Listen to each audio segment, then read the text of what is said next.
Welcome back, everybody. It's Thursday, December 4th, 2025. It's Santa's List Day.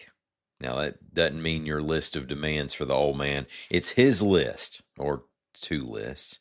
You got to be on one or the other, I guess. That means you have to be good at least one more day. Now, in the Thursday briefing, we're going to talk about some economy numbers, the continuation of a high school football dynasty, and a house full of primates, and I don't mean the kind that spends all day looking at their cell phones. I'm Mike Morgan, and we're down in Alabama.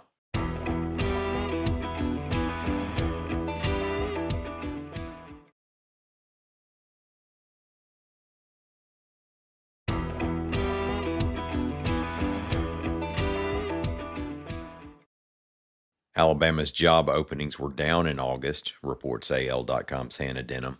And the stats come from the U.S. Bureau of Labor Statistics. And we're just now seeing the seasonally adjusted August numbers for states because of a delay caused by the federal government shutdown.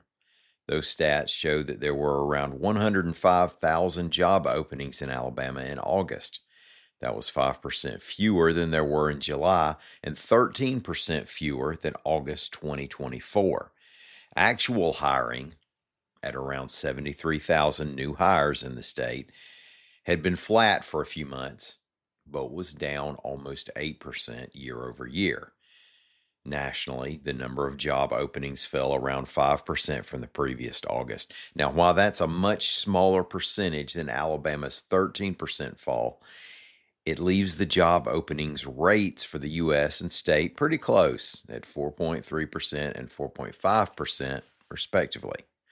Now, economic analysts have blamed a few things for this year's slowdown in hiring. The tariffs and trade wars have left some employers with some uncertainty over whether now is a good time to grow their payrolls. And the Fed's rate hikes in recent years to battle inflation have made it more expensive for businesses to expand. The good news is that unemployment is still low in Alabama and the U.S., which means fewer people are taking new jobs, but most people are keeping their jobs as businesses wait to see where we're going to go from here. Now, I mentioned the Fed, and while we're all wondering how aggressive it becomes in lowering the federal funds rate going forward to see if we want to maybe refinance that mortgage we took out at the top of the market. President Trump has been vocal about his desire for rate cuts, something he also called for during his last term. Many are expecting another quarter-point cut this month. One issue the Fed has right now, the shutdown, has the Fed making this decision without as much statistical data as it would otherwise have. Another is that it could choose to be less cautious than the White House desires because unemployment is low and inflation is still above the Fed's target rate.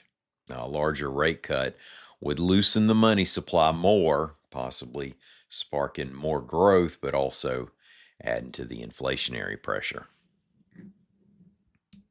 The Super 7 state high school football finals are underway in familiar fashion. AL.com's Ben Thomas reports that Thompson High School of Alabaster defeated Opelika 34-3 in Class 7A at Birmingham's Protective Stadium. Thompson has won 2 state titles in a row and 6 of the past 7. The Warriors finished the season 11-3. The only close game they played in the playoffs was their 35-34 semifinals win over Central Phoenix City. Today, in order, will be the Class 3A, 1A, and 5A title games. Then on Friday, it'll be Classes 4A, 2A, and 6A. And WKRG News 5 reports that federal agents with the U.S. Fish and Wildlife Service found at least a dozen caged monkeys in a Tillman's Corner home in Mobile County. Now, I realize that raises an awful lot of questions in everybody's minds, but calls to authorities involved weren't returned right away and no arrests were announced on Wednesday.